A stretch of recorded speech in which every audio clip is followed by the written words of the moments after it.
Yesus jaalalli kun hin danda'u sitti gargar ba'ee jiraatu sitti gargar ba'ee jiraatu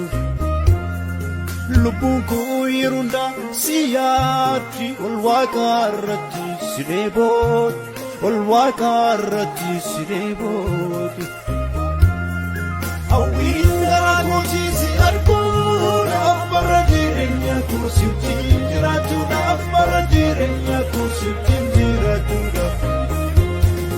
fedhaa garaa kootii anaaf kootii na eebbistuu malee gasimmiisuutii na eebbistuu malee gasimmiisuutii yoo tokko dhugaan jaallatee kaan immoo gammadu abdii namaa gubee yoo isa waadu dhugaan baddee murtiin jaallatee sabni yommuu argamu kan koo qomoosiisi waamu yoo ulfaatee nagaan booree qilleensi biyyaa innaaf guddaan furmaata dhabee gara keettiyaa isin jallisuu gara keettaniya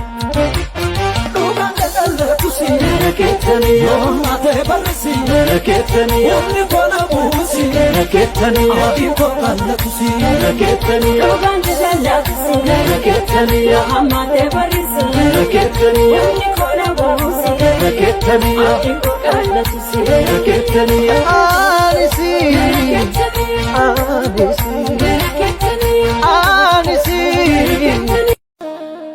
Olen bulan simala siyada simbarabada Yero hunda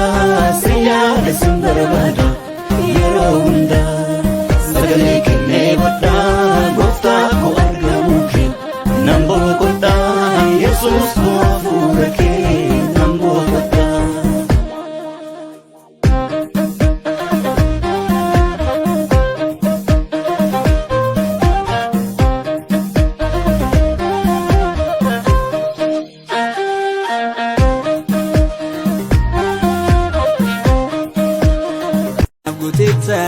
garuma baay'ee olmaan kennuumu firra lakkaa'ee ansina noolee du'a badiisa yommuu garaan koo sitti nachiisa anaaf gooteetta garuma baay'ee olmaan kennuumu firra lakkaa'ee yoomiyyuu siinaaf jajannaan koo situna falmaa dhugaa koo jaalala keetu na farfachiisa isat na gootee uummata labsa Dua ku fuudhateen jiraadhee Dabgachi dabkiteen boqodhee Waraana mukkeen fayyira Mootummaa keef kaadhimameera Dua ku fuudhateen jiraadhee Dabgachi dabkiteen boqodhee Waraana mukkeen fayyira Mootummaa keef kaadhimameera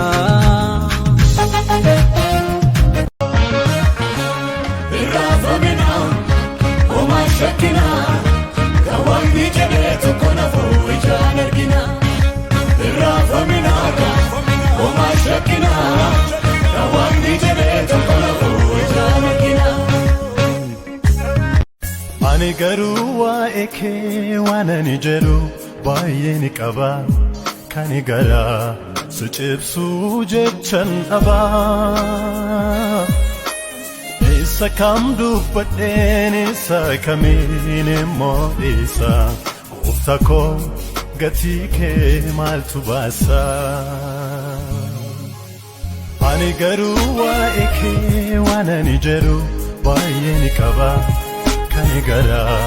si cibsuu jechan dhaba sakam dubbadheen isa kamiin immoo isa Tako gatii kee maaltu baasa Masiif qilleensi wanta argamu dhubaatii na deebisuuf karaa taphaata Inshaqoo yaadaa kee nambisu ati na wajjin jirta waaqni waaqota